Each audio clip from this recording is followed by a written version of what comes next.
Hello again, this is Sharon and Greg. Welcome back. We are going to finish up the Buffy series premiere. Thank you everybody who has been watching, and especially if you have been subscribing, liking, and or commenting. We are very appreciative of all feedback you have, positive or negative, as long as it's in good faith. If you have notes on how to improve the show, we absolutely will take those seriously. As I'm sure you know, you can never please everyone, but we're trying. Oh, and also let us know if you would like us to continue all of the episodes in sequence. So we would next do season 1, episode 3, or if you would prefer us to jump around to the more significant episodes, because I was thinking of going from this one to the episode with the reveal about Angel. But if people would rather just see all the episodes in sequence, we're cool with that. So where we last left off, it was a cliffhanger where Buffy was fighting the assistant head vampire Luke in the cemetery, and he was about to bite her. Amen. And he said amen because he's really into using religious jargon, thank you.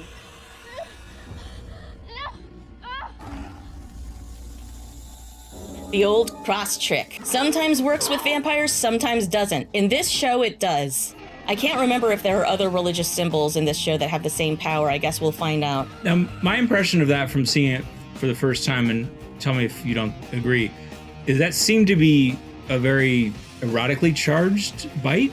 Like it was kind of like there was an element of eroticism in there being played with, sort of like they did an interview with the vampire. It's pretty common in vampire lore to have that too. Yeah, very much so, especially the Anne Rice. Like basically every time they would suck blood in the Anne Rice, that was kind of a metaphor for sex, because they didn't have real sex except when Lestat once took over a living body. Yeah, so that looked a little like it was trying to play off that. Maybe we'll see if that continues, or maybe just a... Yeah, that's a good point. And they definitely eroticized her. Like, if you look at the DVD box sets and stuff, they have her posing in all these provocative... It gets to be, like, for me, it was a little much. It was, like, a little gratuitous. Like, come on. Can't you just have a person be a badass? There's also a discussion to be had on whether it's feminist to just be a badass like a male action hero. And that's a great discussion, too. I would argue that this show is at least reasonably feminist, at least for its time period. I'm sure that there are going to be cringe things that we're going to see. So now she has to find out what happened to all her friends.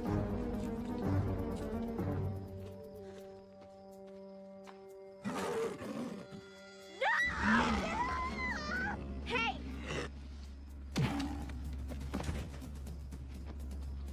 I like how he was all like, ow, my nose!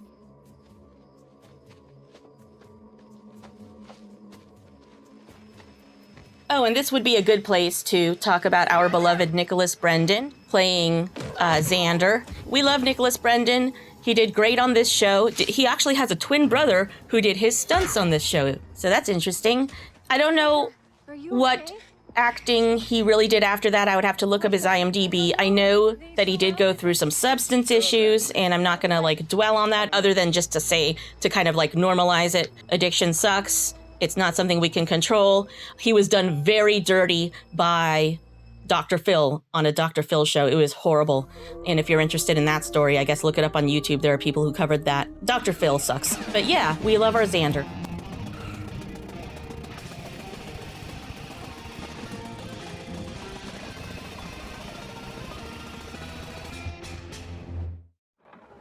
This world is older than any of you know. Contrary to popular mythology, it did not begin as a paradise. I appreciate the attack on the Bible. Both of us are big atheists. We respect everybody as people, but we think the Bible is ridiculous, and we think the people who take it literally have beliefs that are a little ridiculous. In time, they lost their purchase on this reality. The way was made for mortal animals, for man. I do prefer my exposition read off by a British guy, I gotta say.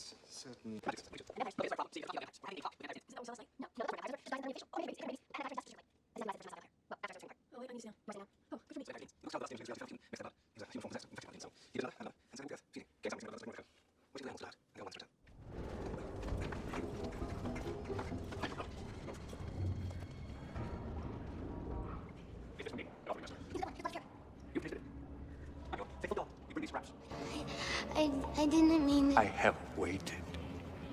For 70 years, I have waited. Okay, so I caught that for the first time, at least the first time in my recent memory. 70 years. So if we know our Lincoln, that's 60 years. I don't know my Lincoln. So. You know, 4 and... Yeah, I know. I'm familiar with 4 but is it 80 years? Yeah, a score is 20 years. Oh, okay. I think I thought it was 10. So I didn't know my Lincoln. So he's been there since the 1930s. Was that how they dressed in the 1930s? I want to say also that I know he's kind of making a power play on her for what she did. Again, comes across kind of low status. He's like, oh, I have to eat your scraps? You know, I've been waiting for something and you bring me scraps? Like, he's a little complainy. He's just not a very good, like, mastermind of a group. He's kind of comes across, I feel like, lower status. I always get that. I got it from him last episode. I got it from him again. Yeah, he is trapped in, like, an invisible bubble. I guess it's complicated. Like, we know classic villains who have sometimes been in jail or whatever, but they still have to be scary. Like, they find a way to be scary and scare people. Like, even though I can't get you right now, you better not cross me, because one day I will be able to get out of here, or I will be able to tell someone else to get you. So, yeah, you have to be... Yeah, if you're in a weaker situation like that, it's even more important that you put out higher status so that your underlings think, oh, I better not, I'm scared to mess with them. If you so low status, they're immediately going to start thinking, you know what, we don't really need to come feed this guy in a bubble. Totally. We had more offerings, but there was trouble. A girl. And there was a girl. She fought well, and she knew of our breed. It is possible that she may be a slayer. It was a little scary there. Yeah, I feel like I want to rescind some of what I said, because that came across pretty good. He pretty well established himself as higher status in that second part of that. And we're not blaming you, Mark Metcalf. We're blaming the director, No, it wasn't Joss Whedon who directed this. The writer. Joss Whedon wrote this, yeah.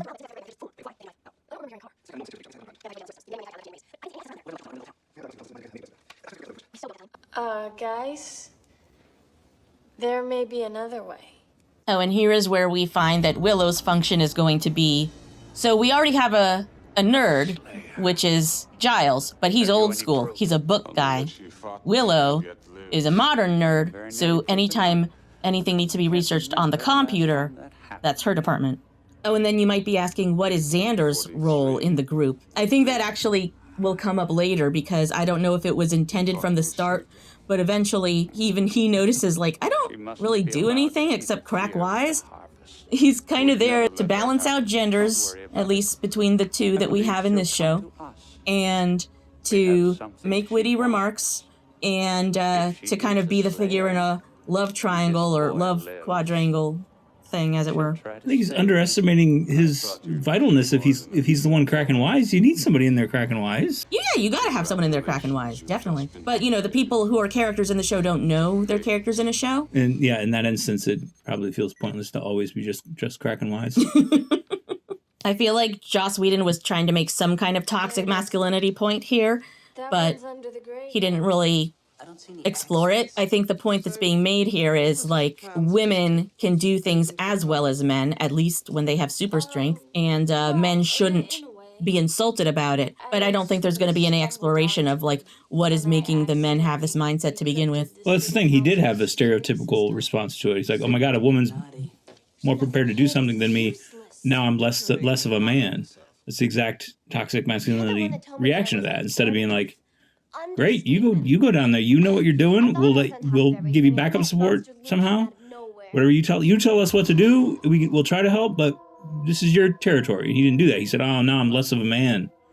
So it feels like that's playing right into toxic masculinity. Oh, yeah, it totally does. Like, from his perspective, it just really doesn't dig very deep on that. Like, why is physical strength so prized? Because he is average. So it's not like he's especially physically weak for his age and gender.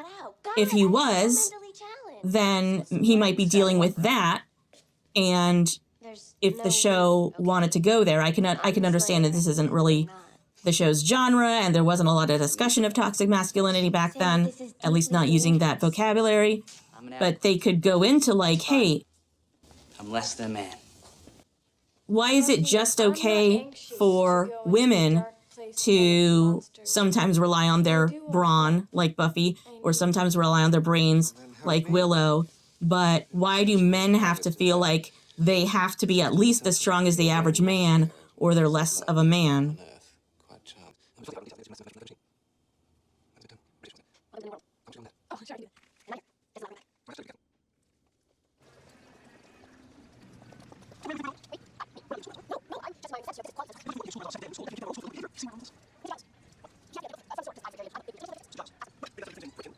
Doesn't that have to be a fire hazard of some kind? Like padlocking the gates to the school so that nobody can leave? Well, yeah, there'd be all kinds of emergency situations that I won't mention that you probably don't want to padlock everybody inside the school. So a fire would probably not be the biggest problem because you can get out of the building, but yeah, you don't want to be trapped on school grounds.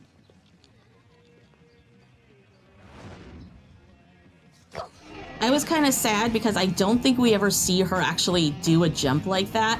Like, we barely saw it here, but the fact that she can vertically jump, like, that's probably a good 8 to 10 feet. I know, I saw it. Her feet left the ground, and then they landed on the ground on the other side of the fence, so she jumped. Right. She did. Yeah. At least they made it look like she did. But that's really cool. That's like a freaking Luigi move, and we never get to see that in the show. Well, this was 1990 what? 7. They probably didn't know how to do the green screen fly through the air thing that they would do now. They had harnesses, things like... Wasn't this around the time The Matrix came out? And in Hong Kong, they've been doing that stuff for decades. Shout out to Michelle Yeoh and Jackie Chan and Bruce Lee.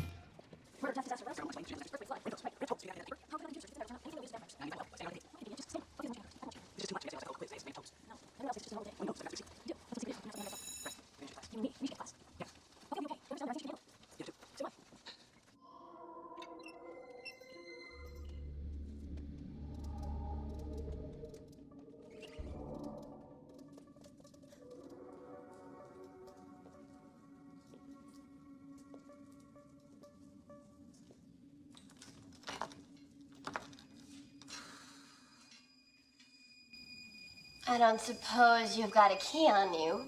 They really don't like me dropping it. Ooh, look who it is. For those who are in the know, I have always wondered this. How did he get in there? And or how long has he been there?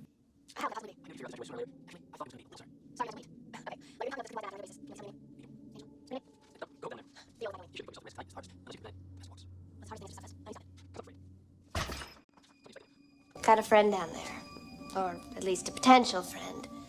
Do you know what it's like to have a friend? They're so in love, and they don't know it. They are? Can't you tell by how they're looking at each other? She doesn't seem like she likes him. She seems antagonistic towards him. Is that a trope? Yeah, it is. Enemies to lovers, or people who, I really didn't like him, but you really did. Don't they have a big age difference, though? Did we figure that out last time? Oh, yeah. Quite an age difference. Maybe Joss Whedon is telling on himself already. Yeah, seriously, though. Yeah. Oh, and it does turn out Nicholas Brendon does have a very impressive acting resume. 1 episode of Married with Children in 1993, Basketball Player Number 1 in Children of the Corn Part 3 in 1995, Psycho Beach Party in 2000. Oh, that's right, Kitchen Confidential. I remember that series. That was, I think it only lasted 1 season, but it was based on, I believe, Anthony Bourdain. Then, like, a bunch of other stuff. 1 episode of Without a Trace, bunch of movies. Something called Robot Ninja and Gay Guy. That was a TV series. I do not remember. 1 episode. Oh, but I'll bet that had to be something influenced by an improv person. If any improv people are in the audience, Robot Ninja and Pirate are kind of improv types that we talk about. I can't resist. I'm going to look at who did that show. Curtis Frissell. I was right. According to sci-fi-pulse.net, they're talking to somebody named Travis Ritchie, who community fans will know as the 11th Inspector from Inspector Spacetime. So Travis Ritchie says, back in 2008, YouTube was young and web series were just becoming a thing. As the barrier for entry for production was falling fast, I was doing sketch and improv at Acme Comedy Theater in Hollywood and was already producing a podcast called Boy Cow Radio with a fellow improv performer named Curtis Frissell. Nailed it. I mean, I'm a little more new to improv, but I've never experienced that yet. Yeah, it's a thing teachers talk about, and I've taken a workshop with Billy Merritt where we specifically worked on that. My teacher, Amy Gerlich, the first one, I think, to teach me Pirate Robot Ninja, she used her old teammate Neil Casey as an example of the one who can like do all three. That was quite the tangent. That was a Dr. Honda level tangent we just had.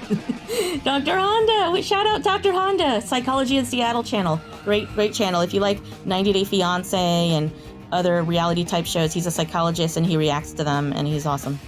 Look, Jesse's my butt, okay? If I can help him out, that's what I gotta do.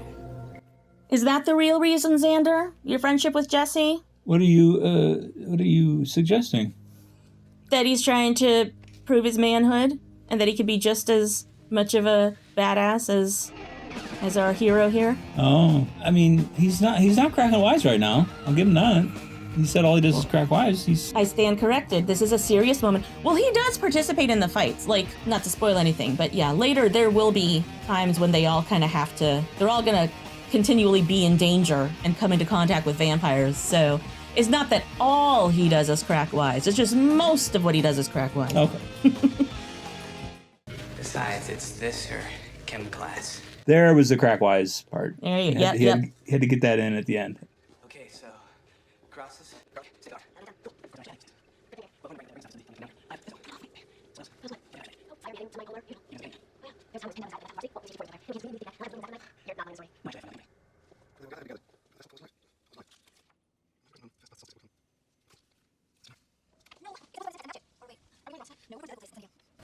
Of course we're going to the Bronze Friday night, no cover. But you should have been there last night. Because I ran into Buffy.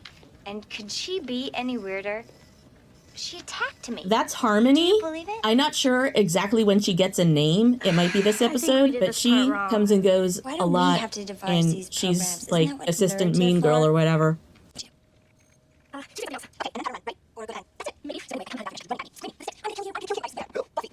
She's crazed. Did you hear about her old school? Booted. Well, I exhibit no surprise.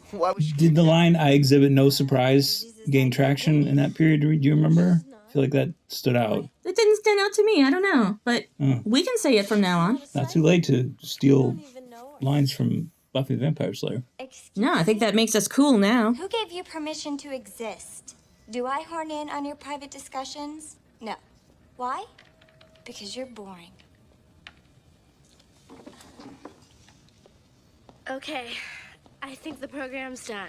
Finally, the nightmare ends. Okay, so how do we save it? Deliver. Deliver? Where's that? Oh. That always struck me as so weird because anyone who knows how to use a computer, which would be most people watching and presumably the person typing this screenplay, Joss Whedon, the delete key it's not even a backspace. It's like a forward delete. I don't think if you're coding, and who knows what language or what, it's been so long since I took computer science, I can't even remember what the software you use to make software is called. Whatever you're typing that code in, I don't think it deletes the whole thing if you press the delete key. Unless you highlighted everything. Yeah, unless you highlighted it. They're close. How can you tell? No more rats. No more rats, meaning the rats are afraid of vampires because vampires eat rats. I mean, that's certainly a thing in a lot of vampire stories, but it just seems like these vampires think too much of themselves to eat rats. I read it as the rats were all eaten. Well, you can never eat all the rats. There will always be more rats. In a certain vicinity, maybe you can clear out all the rats. I guess maybe, but they also specifically put in rat squealing earlier, so apparently the rats just know, do not go past this point. Otherwise, the vampires will eat you because it's not above that. Not above that, it's a closest donut situation.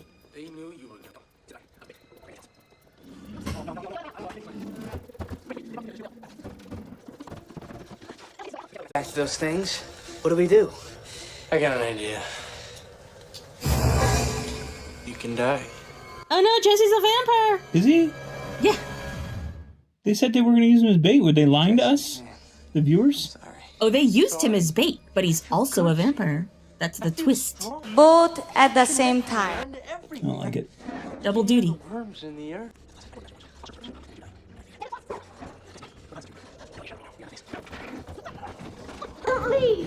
I thought she had super strength. Yeah. And if she has super strength and still can't push the door closed, that's one thing. But having him help her, who doesn't have super strength, is not really adding that much in the world of this movie's created.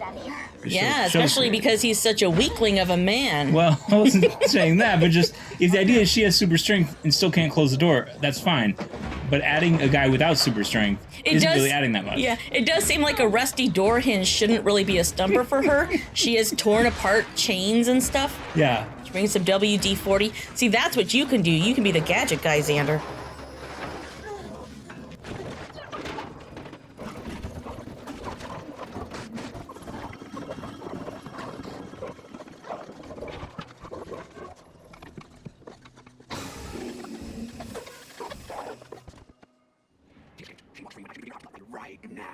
Oh, now we're gonna see some badassery from the master. Master, we had a trap. Oh, are you going to make excuses? You are all weak. It has been too long since you have faced a Slayer. It is no matter to me. She will not stop the harvest. Just means I'll be someone worth killing when I reach the surface. Is Luke ready? He waits. It's time. Bring him to me. Colin. You failed me. Tell me you're sorry. I'm sorry. There. That wasn't so bad, was it? Oh, hold on. You've got something in your eye. Oh, I forgot. I thought he was gonna kill him, but no. Well, I think he stabbed him in the eye with Oh, he his definitely finger. stabbed him in the eye with his finger, but that doesn't kill a vampire. Doesn't even kill a real person. It's not great. And I wonder, can vampires just take someone else's eye and make it work? I don't know how vampire medicine works. Vampires have famously bad healthcare systems, so you got to get all that approved through insurance first. And Well, yeah. You know they're not going to Blue Cross. Am I right? Dad joke. And for several months before, there were a rash of murders. Great. I mean, well, not great in a good way. Go on. Well, they sound like the kind you were looking for. Throats, blood. It's all coming together. I rather wish it weren't. I say, I rather wish it weren't. I haven't said anything so far because I feel like probably everyone has said it, but like, they rely a lot on open flames, and open flames can be really dangerous for vampires. They should get some LED candles.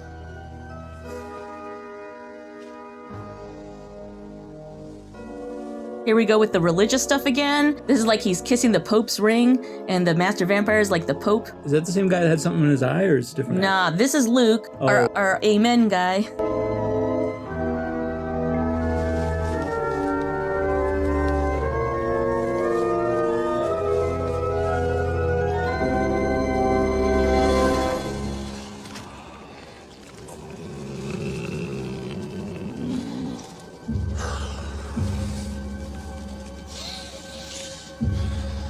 My blood is your blood. My soul is your soul. Pretty sure this is a Vulcan mind meld. Very similar. Probably where they got it. What's the Vulcan mind meld? What's the Vulcan mind meld? Don't let people know you don't know Star Trek stuff, like especially original Star Trek stuff. Okay. Don't answer that, I guess. We are as one. Luke is the vessel. Every soul he takes will feed me, and their souls will grant me the strength to free myself. Tonight I shall walk the earth, and the stars themselves will hide. What do you think? Intimidating enough? That was pretty good. Yeah, that was. He established himself as high status in that. little speech. Were you scared when he said the stars themselves will hide? No, that in particular seemed like kind of a weak metaphor. Mm. Yeah, he should have said like the people will hide or the rats. The rats will hide. Well, how are the stars gonna hide? Like go further away? Yeah. I mean, that's a big ask of stars for a vampire that's light years away from them. And also really sensitive to sunlight, and the sun is a star. Yeah. They could just get closer and kill him. Yeah. That's just, that's hubris. Maybe don't bring up like how afraid stars will be of you, and that's like Superman being like, I'm gonna be so awesome tonight that kryptonite is gonna be quivering with fear. It's exactly the same and not at all different. To this shore, not just to feed. He came because his town's a mystical who's it? Yes. The Spanish who first settled here called it Boca del Infierno, roughly translated Hellmouth. That's not roughly translated. That's exactly translated. Or really, mouth of hell. They could have just... They didn't have to make it hell mouth as a translation. Like, if you want to call it hell mouth in English, fine. But it literally means mouth of hell. There was an earthquake that...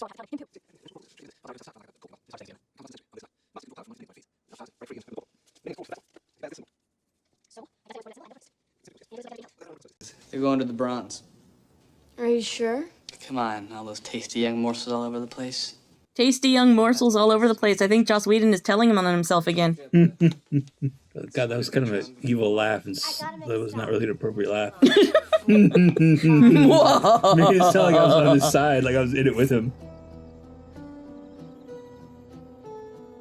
That shot of the sun looked like really old stock footage, didn't it? I was gonna say. Like the filming even looked old. It looked like old film. Like it didn't look like anyone bothered to like shoot a shot of the sun with new cameras. It's just like old 60s, an old 60s shot of the sun. I wasn't gonna say anything but the fact that you said it too, like sometimes you're wondering if you're the only person thinking it, and then you feel like, oh, I'm the only person thinking that, so I'm not gonna say it. It's like that time I saw Bono in New York City, and I walked right past him and didn't say anything to my friend because I was like, I'm just probably having some weird thought that looked a little like Bono. But then my friend goes to me, was that guy Bono? And I was like, yeah, I thought so too. And it turned out it was? Yeah. Oh, wow. The tapes all say I should get used to saying it. Kids, ask your parents what tapes were. Really, really important. I know. If you don't go out, it'll be the end of the world. Everything is life or death when you're a 16-year-old girl. Look, I don't have time to talk about Buffy, this. you have all the time in the world. You're not going anywhere. Now, if you want to stay up here and sulk, I won't hold it against you. But if you want to come down, I'll make us some dinner.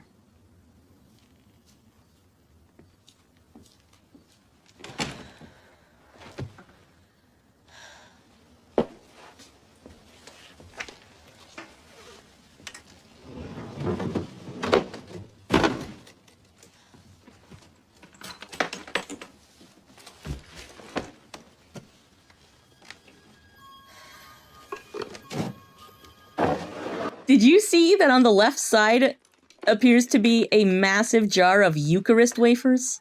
They look like cotton balls. Oh my God, you're right. I know, at first glance they look like cotton balls, and then it's like, oh. I was actually noticing that there was only 2 steaks in there. She should have more steaks. I feel like you should have more steaks. I mean, you generally leave those in, right? They're not swords. No, you see, she pops them into the person, and then they turn to dust, and she can reuse the steak. I still think but things can happen to steaks. Yeah, I still think you gotta have, I would say 5. 5 is a good number of steaks. Or 6, just like for a 6-pack. 6-pack of steaks. You could get that at a store. Give me a 6-pack of steaks. No, the other kind of steaks. Wait, so you're not taking the Eucharist wafers? Why were they in there? I don't know. It's the body of Christ, right? If they've been blessed by a priest, which probably, because holy water, you get holy water that's been blessed by a priest, like remember in the Lost Boys when they took it from the little thingy, and then, presumably these Eucharist wafers have been blessed by a priest, so can you, like, fling them out? Like, you know those disc guns? Like those Nerf disc guns or whatever? Yeah. That would be so cool. I mean, but if you have that many, they must be useful, and then you don't take any of them, and then you only have 2 steaks. It'd be so cool if she, like, especially with Luke, the religious guy, like, just, like, stuff it into their mouth. The power of Christ compels you, and then they turn to dust or burst into flame or something. That'd be cool. Be cool, Joss Whedon. You hear him? You hear me? You know they actually say the body of Christ, right? The power of Christ. I think you're thinking by the power of Grayskull. No, the power of Christ. That's what they do when they do exorcisms. It's the power of Christ that compels you. The power of Christ compels me. The power of Christ compels you. I know that usually the Eucharists are used for communion, so you say the body of Christ or whatever, but that person's not supposed to burst into flames. Okay, I thought you just really thought it like Catholic, because you've never been, you probably don't go to a lot of Catholic masses. I don't. I thought you had thought that when the priest gave out communion, he said by the power of Christ. That would be awesome. That would be awesome. I might have kept going if they said that. Greg was raised Catholic. I was raised Jewish. Excuse me, I thought Cordelia said this was No Cover Friday.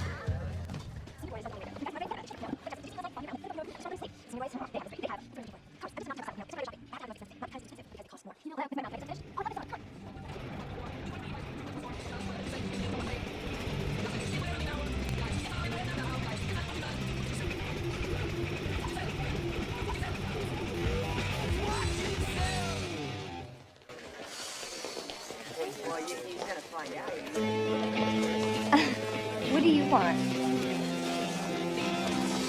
Hey! Hello? Hey, Membrane. What are you doing? Shut up.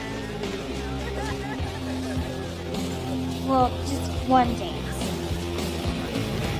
That didn't age well. What? Him being all aggressive and being like, women want you to force them to do what they don't want to do, or at least they say they don't want. Their mouth is saying no, but their eyes are saying yes. I just thought I was paying more attention to her a little bit earlier because she was like, oh, I like this song. She came all the way out to the dance floor, like danced to the song for like 30 seconds and then did that like she needed a breather. Like she'd just been dancing for like an hour straight. It probably was when they were filming it. Well, act like you aren't. Yeah, that's a good point. Counting the money, I thought it's No Cover Friday.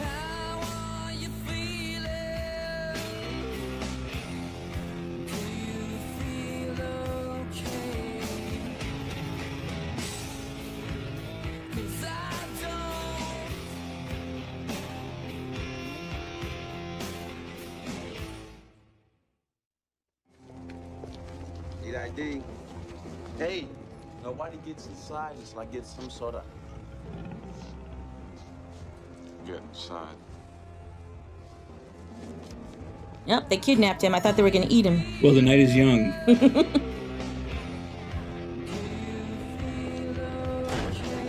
You see, Principal, this is why you always leave an egress. These guys locked the place down because they don't want anyone to escape the massacre that is about to happen. Ladies and gentlemen, Excuse me, can I get a spotlight? Guy in the booth? there is no cause for alarm. Actually, there is cause for alarm. It just won't do any good. I thought there wasn't any band tonight. This is a glorious night. It is also the last one any of you shall ever see. Bring me Yeah, the they are going to eat the first. bouncer. What do you guys They just wanted to do it in front of everyone. For some reason. What's wrong with your faces? He only just realized or something. The same thing. It's like they grabbed you and dragged you in there. There was 5 of them. They all had messed up faces. It's like an elixir. Why is no one like running and screaming? Like they're just like so resigned to their fate. Like there can't just be one door in and out of this place. That'd be this huge fire code violation. It wouldn't be up to code. And that one guy like closed the door and like stood in front of it like, okay, I got the only door blocked. He did kind of say like fear is like an elixir, so maybe everyone's getting kind of like hypnotized, but not really. Like that wasn't really made clear enough. And then you did see, and as a sometimes background actor, I did appreciate that people were making an effort when they were going like, oh my, but Do you guys try the back entrance? at some point, especially when you see him like bite the guy, yeah, you're gonna run and scream. There's gonna be a Get the pandemonium. exit cleared and the people out. That's all. Don't go wild bunch on me. Wild Bunch is a reference to a 1969 Western. It is not a current reference that anyone watching this show would have gotten. I didn't get it. I had to look it up. I think Wild Bunch has become kind of transcended the reference. Maybe like you hear that a lot. Like you do, because I have never heard it. I feel like that's a saying in and of itself. Don't go Wild Bunch.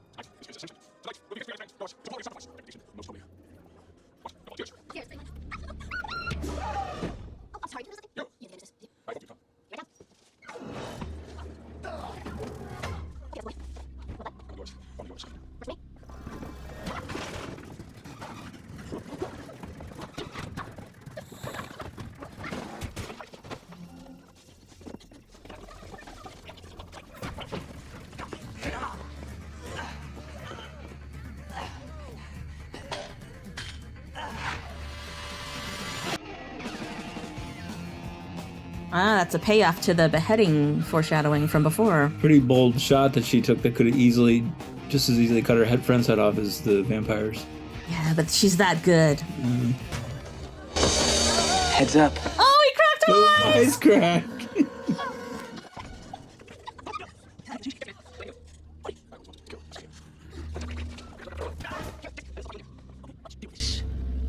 Jesse was an excruciating loser who couldn't get a date with anyone in the sighted community. Not to dump on Jesse, but I don't know if his problem was his looks. He's saying nobody who could see would want to go out with him. I feel like that's kind of like, oh, I could get a blind girl. I don't think he could. I didn't know what that meant. I thought that was strange. Until you said that, I didn't realize that's what he intended with that remark. It's actually super common incel thing where they think the problem is their looks and it's really their personality. Once again, might be Joss Whedon telling on himself.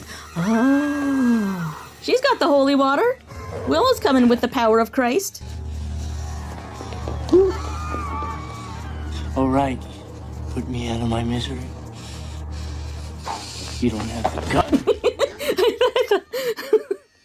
I mean, it's not the most satisfying payoff to Xander's "I am a man" arc, but that was funny. That's how Jesse goes out? Metal can't hurt me. There's something you forgot about, too. Sunrise.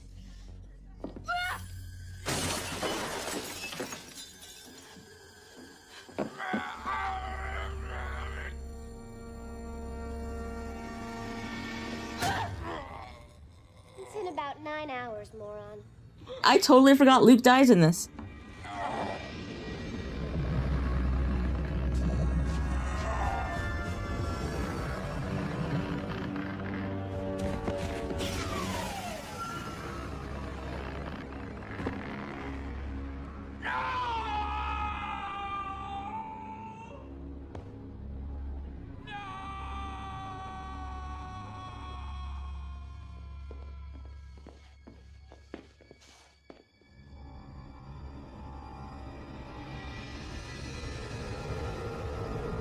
Again, a lot of really low status villains in this. Like they just had they had a captive, and she just looked at them, and they like looked at each other and like, let's run away, and just bolted. And then earlier, the one guy was like, when the one guy Jesse, I think, who just died, was trying to get that one woman. He was just like, you're not making this very easy. Well, that's not her job, is to make it easy.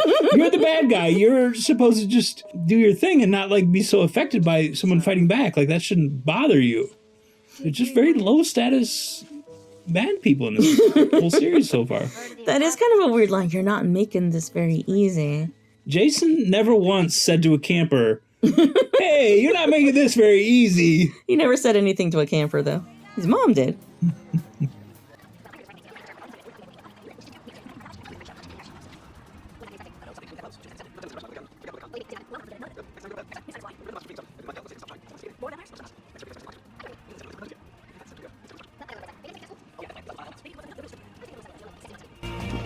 The Earth is doomed.